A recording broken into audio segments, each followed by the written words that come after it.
Hello, my name is Michael Ray, and I'm the director of the American Indian Program here at New Mexico State University. We thank you for joining us once again as we continue our series on our digital platform. As we all wish we can come together, we look forward to doing it again soon.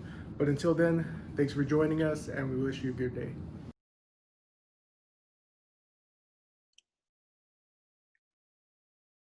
Thank you, Okay. computer. So, as I mentioned before, my name is Michael Ray. I'm the director of the American Indian Program, and we're going to be introducing our guest this evening, Dr. Lee Francis IV.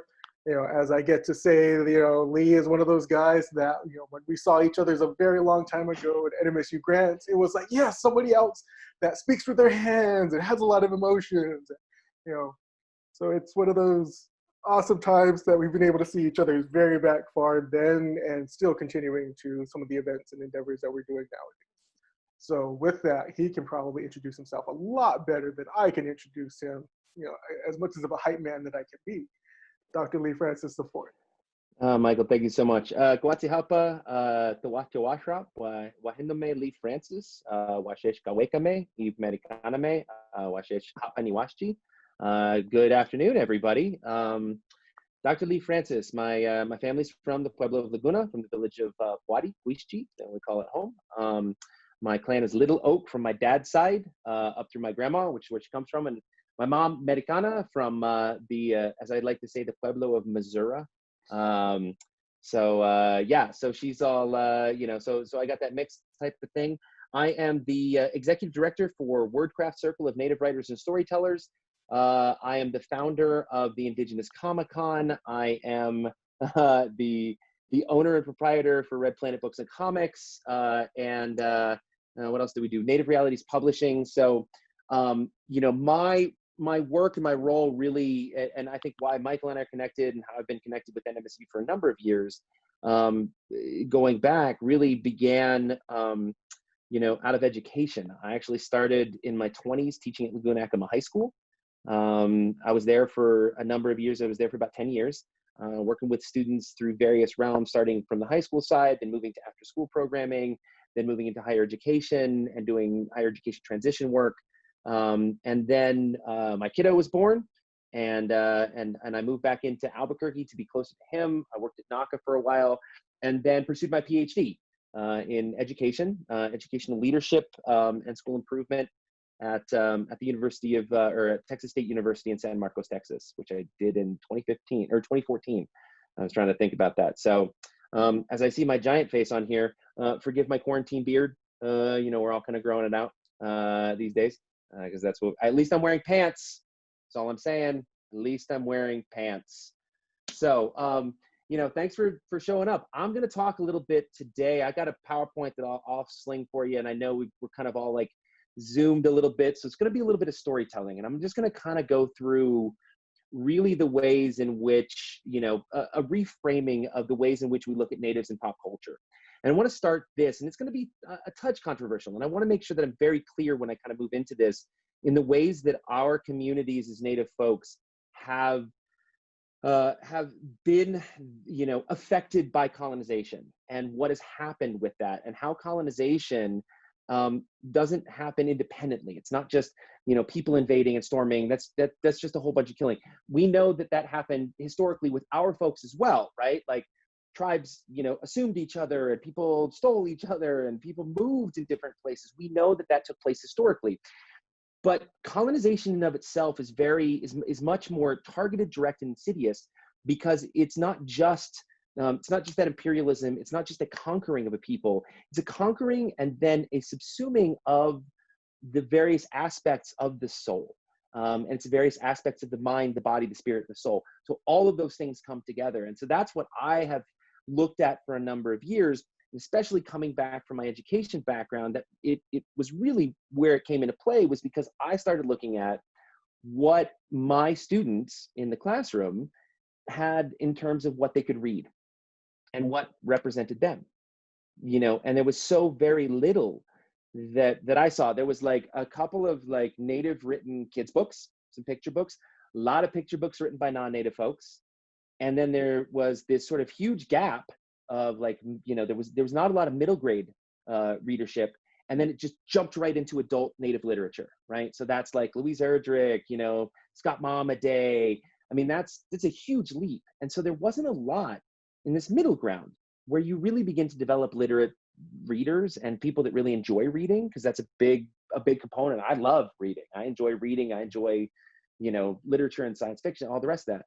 And when I began to evaluate it, I recognized that big gap was really around the graphic medium, comic books, and sort of that pop culture, where our superheroes are, because that was so influential for me when I was in my middle school years, right? To have these superheroes that didn't necessarily look like me, but just having superheroes, right? Like that was really great. I loved Iron Man and Spider-Man, and I remember playing and Dungeons and Dragons where I could be the character. So like all of that sort of nerd stuff, right? So, in terms of looking at that, what I really set out to do was from the academic side, was to analyze and evaluate where, Native folks exist and have existed since colonization, since first contact within the pop culture realm. Because I think it's really critical and important that we understand that, because there's a lot of misinformation out there, because colonization is very targeted. And it's not about just the conquering aspect. It's how do you keep a people conquered and colonized, and especially through what I say is pop culture propaganda and the media. So I'm gonna go through that here in a second, but I want you all just to kind of think for a second. I just read yesterday, and I'm working on an article right now that I'm gonna post on Medium. And again, it's linkbaity, so I just want you all to be aware. It's very clickbaity, but it's white folks like dead Indians, right? Especially in this time of COVID-19, the articles that are coming out right now are really highlighting the tragedy of Native existence. Now, we know our people are really struggling and suffering under this. We know that the highest rates are in Navajo Nation. And that's what I said. I don't want to dismiss our people and doing this, but pop culture for Native identity really likes to focus on the suffering aspect and the tragedy of Native existence. Because I actually put a call out a couple of days ago where I was asking, I said, hey, my other Native communities, where are we succeeding, right? Because we don't have a balance in terms of where we're succeeding, where our folks shut down their borders like right away, right? Where they were taking care of their grandparents. Those are not the articles that are making it into the New York Times, right? Yet as a counterpoint, we know that we've been focusing here with all the C-19 stuff, and we can see, America doing this, but there's always a counterpoint to say like Sweden's doing better, North Korea's doing better, right? Except when it comes to Native communities, we don't get that. Same thing applies when we had the Keystone, the No DAPL stuff and the pipeline. What are the first images that come to your head? They were Native folks on horseback staring down tanks, right? It wasn't Native people doing the day-to-day stuff. It wasn't pictures of grandmas. We saw that on our social media. I had bunches of friends up there that were posting the fact that it's like cleaning the bathrooms today. I was like, because that's what you do when you are at camp, when you're at sheep camp. That's what you do when you're, protesting and occupying. There's a lot of the smaller things that need to get done, the mechanics that need to get done. But that's not what the media tends to focus on. What the media looks at, and I don't like to use that term as much, but we'll say it's the Western media as opposed to, like our own media, is that it focuses on the notions of Native identity and Native existence that have been perpetuated for 400 years. So when we see articles in the New York Times talking about, the tragedy of Native existence, I look at it and say, like, you know what? Everybody's struggling right now. Rural communities are going to be hit. Our own communities are going to be hit. What you're doing is continuing to reinforce a dynamic when you don't provide the other side of showing how awesome and how Santa Clara Pueblo has been, their response has been fantastic, how Eastern Cherokee's response has been fantastic, how, the couple of the folks out in the California tribes, their response to all this has been fantastic. They've been taking care of their people. And again, let me make sure I have an asterisk. That's not to say that Navajo Nation is not taking care of their people. It is the effects of poor healthcare, lack of resources, etc. So I don't want this to become a soundbite and somebody posts on Twitter being like, that Dr. Francis says Navajo South. No, That's not what I'm saying. But I do have to analyze and investigate the ways in which Native folks, because that's my research, is the ways in which Native folks have been perceived and represented throughout the American time frame, right? So that's the premise. Now, I'm going to showcase, I think I've got the access so that I can share my screen. I'm going to go through some of these slides, and I'll kind of back and forth a little bit. You know, and kind of show you how this works historically, because again, it's not something that that has started, you know, recently. It didn't start with cinema. The ways in which Native people have been represented throughout history began back 400 plus years ago. In the mid 1600s, you know, these early representations, Columbus's diaries, etc. So let me switch this over. Thank you for that. I will share my screen and you can see all of my notes on the side. So there you go. Hi, everybody.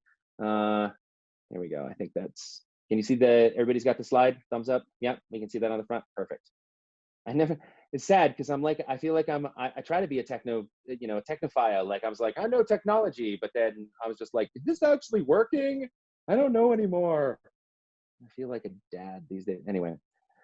So it's really Native Americans in pop culture, and I call it the invisible struggle, because it's the underlying struggle and the dynamics of what propaganda does. So not only do we have the visible struggle, which is, you know, the issues that we face on the reservation, the tangible things about, you know, what has happened in subjugation, you know, but then this invisible struggle is then how we continue to be perceived and how much we internalize a lot of the representations, how much that becomes the ways in which we reflect on ourselves, right? So I always like to start off with that. There's one of our, you know, superhero, Frybird Power opens it up. I was just like Frybird Power. Thomas builds the fire, smoke signals. I usually do this. So sometimes when I do this presentation for young people, it's always funny. I was like, does anyone remember, does anyone know this image? And it's really funny because like about half the Native kids will, but none of the non-natives know this anymore. So it's really fun. I was just like, and none of y'all seen no movies. So smoke signals, you know, great setup. I like to open this up, you know, just as a talking point. So really what we look at in terms of Native representations is we look at these three particular areas: identity, authenticity, and erasure. And so what we're talking about in terms of identity is, you know, who is telling the story? And authenticity is how are they telling the story? And erasure is who is left out of the story. Right? And so this trinity really is what defines the ways in which we look at how Native people have been represented, because for let's say for about 320 years out of that 400, we didn't represent ourselves. Other people represented us. Because we were too busy trying to fight for our lives, trying to survive. We weren't able to, say, control the media. We didn't have our own printing presses until later on. We didn't have that access in terms of being able to do a widespread distribution of our own identity. And by that point, a lot of this stuff becomes cemented, and even in the ways in which we have to push back against those types of representations. So when we talk about identity, right? So who tells the story? The identity of the original person. Is it a native? Is it non-native? Is it me as a Pueblo guy writing about other natives, right? There's all sorts of these complexities that go into how we're telling our stories, who is telling our stories. The authenticity is then how are the stories being told? Are they being told in a way that honors, you know, that's, you know, maybe respectful, or that adds the nuances in terms of the literature? And I know you guys have checked this out, because you can tell the difference almost immediately between like a native writer and a non-native writer just by looking at the back of the book, right? My kid, you know, got this assignment to read Thunder Rolling in the Mountains, which is written by Scott Odell, non-native guy. I think his claim to fame was Island of the Blue Dolphins, if you all remember that from back in the day. Non-native writer. He wrote a book about the Nez Perce and their whole, you know, and, you know, Chief Joseph and their persecution and, you know, and what happened with them. But just the back of the book, like reading through this was so difficult for me to read that I actually had to shut it down. I was like, kid, you ain't reading this book, you know? And I was like, and we ain't in school right now, so you ain't gonna get punished, so everything's good. This was like, you know, the daughter of Chief Joseph, and I mean, just the way in which they framed it is so romanticized. And there's the daughter of Chief Joseph, and she wants to fight, but she knows she has to take care of her people and she has to stay home. And I was like, not only is it like just stereotypical, it's also kind of sexist, right? So this way, and I'll talk about a little bit, you'll see here in a second about the ways in which that comes together, but that authenticity, because then you can take that parallel what I had my kiddo read, which was How I Became a Ghost by Tim Tingle, which talks about the Cherokee Trail of Tears, or the Choctaw Trail of Tears. And so how that happened, and the story, that takes place with that. And there is such a different dynamic that exists when we begin to look at the ways that authenticity, the ways in which the nuances begin to emerge, and the ways that we push back as Native writers and storytellers and Native creatives against this particular narrative that's developed. And the last part is the erasure. And the erasure becomes really important when we think about just what happened with, like, the Land O'Lakes, Mia, the Butter Maiden, right? And if you, are aware that they took it off of Land O'Lakes, there was a, campaign. It was the one that everybody knows was, created by Patrick Desjardins, who was Ojibwe. And, so now we're getting to the spaces like, okay, at the time when he created this, there's a pushback now, and we can say that definitely our tastes have changed. Definitely there's much more awareness. Definitely there's much more of intent versus impact, and how that works. But the time when he created that character, he was a working artist. There's other examples of his art that are completely different than that. And also for him, it was trying to get Native people back into the media, right? Because, Western culture had done a really good job of erasing. And so when we think about who is not in those stories, and how Native people do not exist in a number of these spaces, that's the triumvirate, that's the trinity. So identity, authenticity, and erasure. So we go back 400 years, the earliest representations of Native people, this is categorized as the noble savage. Here is our noble savage. The earliest, what am I thinking? the earliest reference to this particular character using the term noble savage came from John Dryden in the mid-1600s in his play called The Conquest of Granada.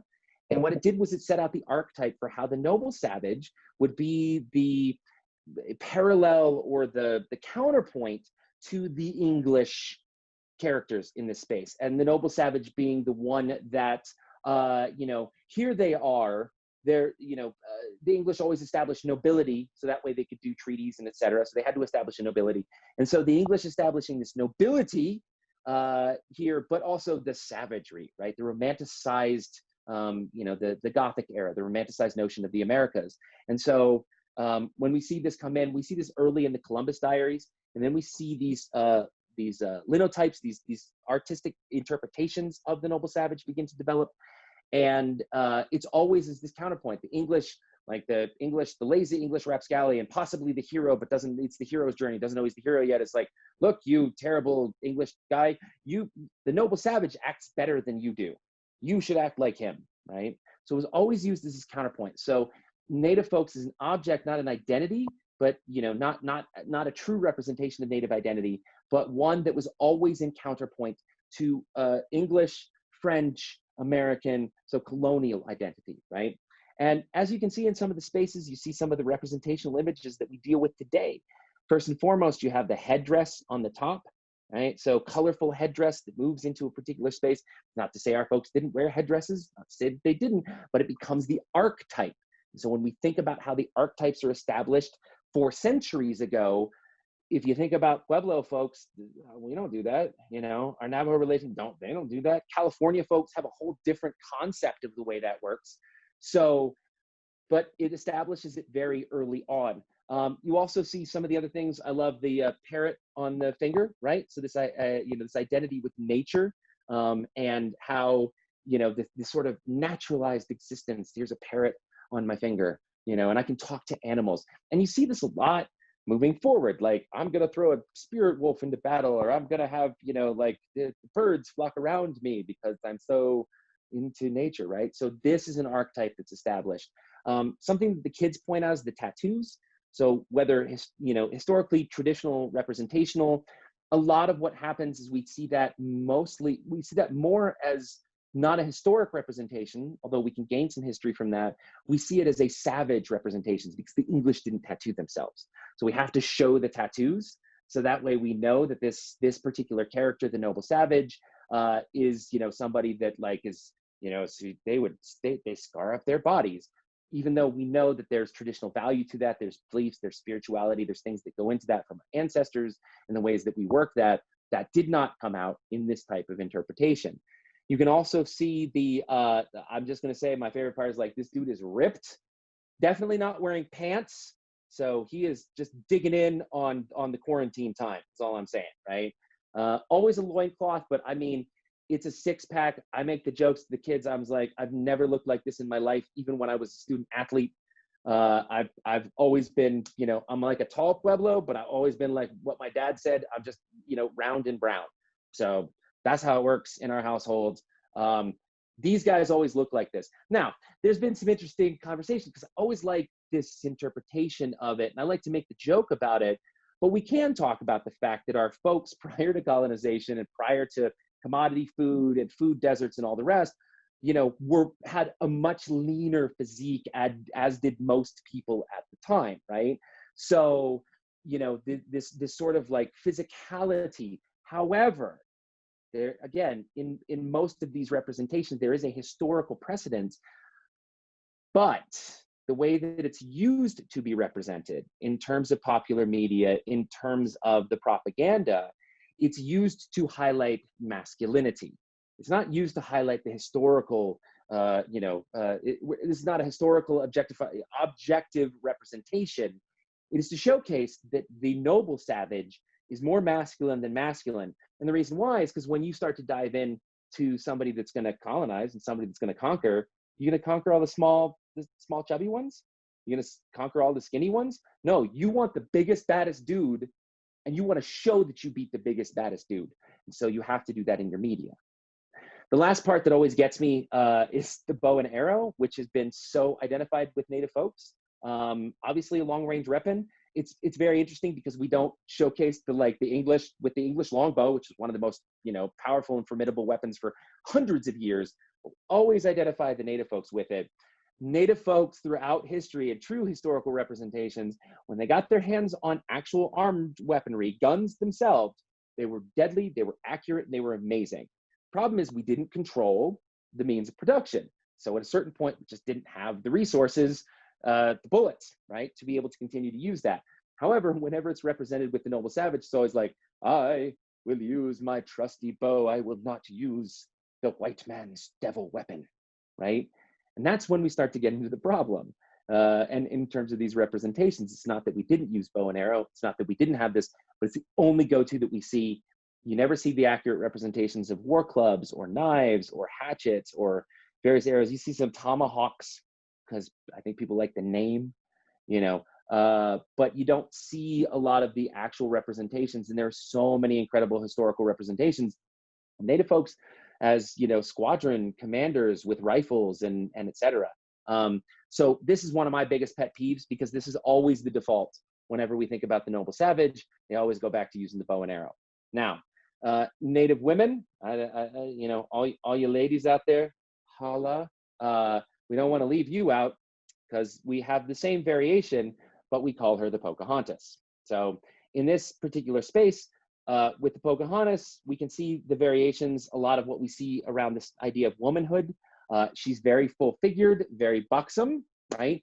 And so the tattoos creating that exoticization, the jewelry, there's bling that's always going on Pocahontas, man. She looks like she's headed up to Indian Market, right?